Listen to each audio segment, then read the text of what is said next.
Hello everyone. Our today's topic is friction a necessary evil.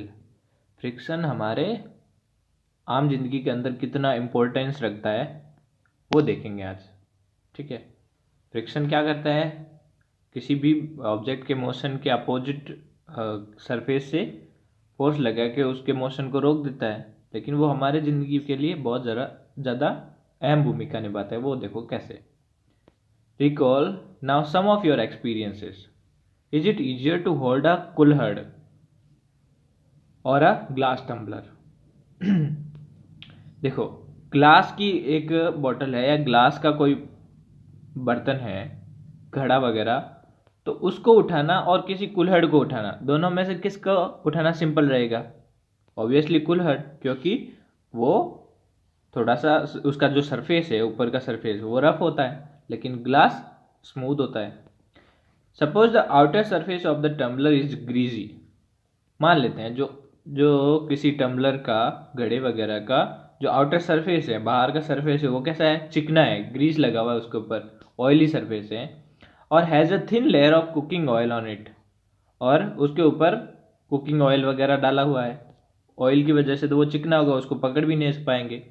Would it become easier और move more difficult to hold it? तो उसको अब पकड़ना आसान रहेगा कि बहुत ज़्यादा मुश्किल हो जाएगा, कठिन हो जाएगा?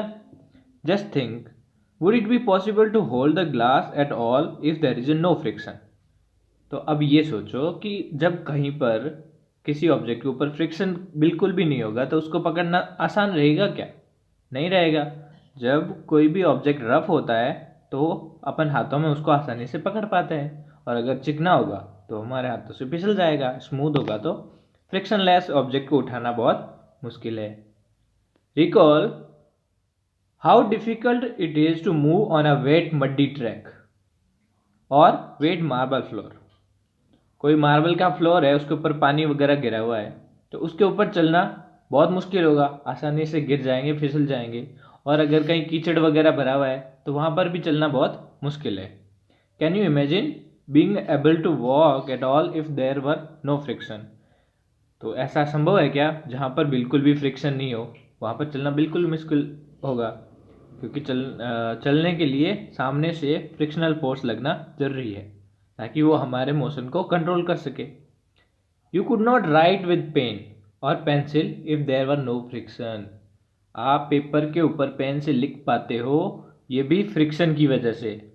अगर फ्रिक्शन नहीं होगा पेपर के अंदर, वो थोड़ा सा रफ नहीं होगा, तो इंक उसके ऊपर टिकेगी नहीं, पेन का जो नुक्का है वो भी टिकेगा नहीं, आप लिख ही नहीं पाओगे.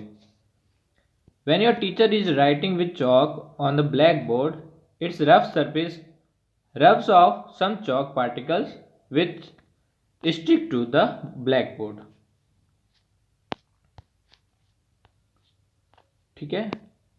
तो जब ब्लैक बोर्ड के ऊपर कभी चौक से लिखते हुए देखा होगा, तो जो चौक है वो लिखते वक्त ब्लैक सरफेस, जो रफ सरफेस है, उसके साथ में घिस के थोड़ा थोड़ा कम होती जाती है.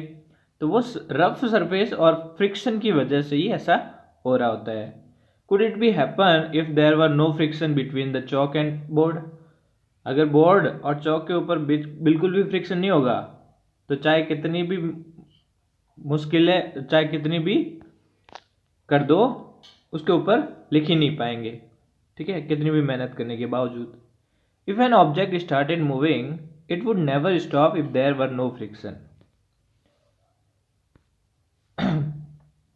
अगर कोई ऑब्जेक्ट मूव करना शुरू करता है और आगे किसी तरह का बिल्कुल भी फ्रिक्शन नहीं है, तो वो हमेशा ही चलता जाएगा, कभी भी स्टॉप नहीं होगा.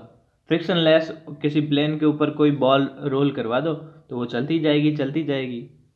Had there been no friction between the tires of the automobiles and the road, they could not be started or stopped or turned to change the direction of motion.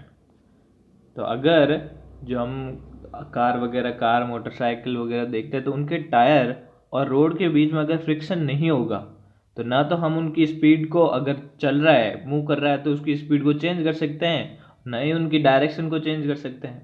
ठीक है. You could not fix a nail on the wall.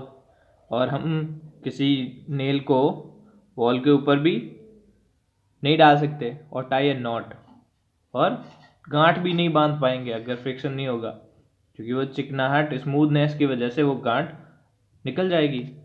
Without friction no building could be constructed. Friction के बिना कोई building भी बनना संभव नहीं है। बिल्डिंग फ्रिक्शन की वजह से, दो पत्थर के बीच में फ्रिक्शन रहता है तो वो एक दूसरे के अंदर फिट रह के एक दूसरे को थाम के रखते हैं, तभी बिल्डिंग बनती है।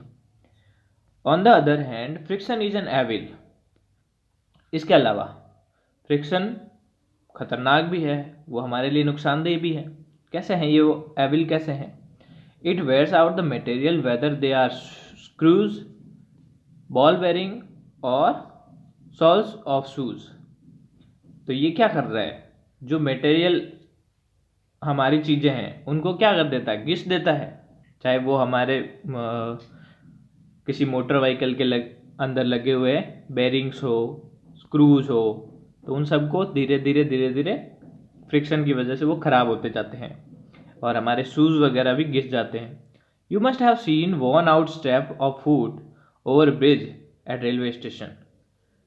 तो रेलवे स्टेशन के ऊपर जो स्टेप्स वगैरह है वो भी धीरे धीरे उसके ऊपर जो रखा कपड़ा वगैरह है वो भी फट जाते हैं। Friction can also produce heat. इसके अलावा फ्रिक्शन हीट भी प्रोड्यूस कर सकता है। विग्रेसली rub your palms together for a few minutes, how do you feel? जब हम अपनी हथेलियों को काफ़ी देर तक तेज़ी से आपस में रगड़ते हैं, दोनों हाथों की हथेलियों को, तो कुछ देर के बाद वो गर्म हो जाती हैं। तो इसका मतलब फ्रिक्शन की वजह से ये जो हीट प्रोड्यूस हुई है। When you strike a matchstick against the rough surface, it catches fire. जो माचिस हम आम तौर पर यूज करते हैं, तो माचिस के जो ऊपर वाले बॉक्स है, बॉक्स के साइड में एक रफ सरफेस होता है, उसके ऊपर जब रगड़ते हैं तो उसके ऊपर आग लग जाती है। किस वजह से हुआ ये भी फ्रिक्शन की वजह से होता है। You might have observe that the jar of a mixer becomes hot when it is run for a few minutes। ठीक है, you can cite various other example in which friction produce heat। तो ऐसे कई example हैं जो देख सकते हैं जिसमें हीट प्रोड्यूस होती है। ये देखो, जब हम हथेलियों को आपस में रगड़ते हैं तो हीट प्रोड्यूस होती है, मैचस्टिक जलती है। In fact, when a machine is operated, heat generated cause much wastage of energy। We shall discuss the ways of minimizing friction in the following section। तो हम फ्रिक्शन को कम करने के बारे में आगे पढ़ेंगे, इंक्रीजिंग और रिड्यूसिंग फ्रिक्शन, जो कि नेक्स्ट पार्ट में पढ़ेंगे। Thank you all.